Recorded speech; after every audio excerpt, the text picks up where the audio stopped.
আমার আঙ্গুর গাছগুলো সবাইকে আবারও দেখায়, যেহেতু আমি আঙ্গুর গাছে আমি ওষুধ দিচ্ছি। একদিন আগেও আমি গাছে ওষুধ দিচ্ছি, কিন্তু বৃষ্টির কারণে কিন্তু আবার আমাকে দিতে হচ্ছে। আসসালামু আলাইকুম, সবাই কেমন আছেন? আমি ভালো আছি আলহামদুলিল্লাহ। এই যে গাছগুলো দেখেন কত সুস্থ, ভালো আর হেলদি হচ্ছে। এই গাছগুলো কিন্তু আমি এপ্রিল মাসে লাগাইছি। আঙ্গুর গাছগুলো এখানে 2টা এপ্রিল মাসে লাগানো, আর একটা 1 বছর হচ্ছে লাগানো, কিন্তু গাছটা আমার মারা গেছিলো, আবার নতুন করে সুন্দরভাবে বের হয়েছে।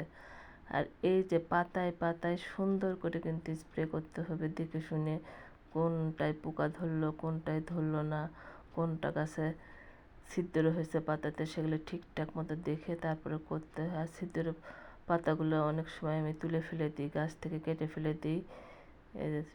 অনেক সুন্দর হয়েছে, ভালো হয়েছে। এতে অনেক ভালো লাগতেছে গাছগুলো দেখে। অনেক দিন হলো গাছে আমি ওষুধ দিইনি, আবার ওষুধ দিলাম, দেখে গাছগুলো আরও সুস্থ হবে, ভালো হবে, হেলদি হবে।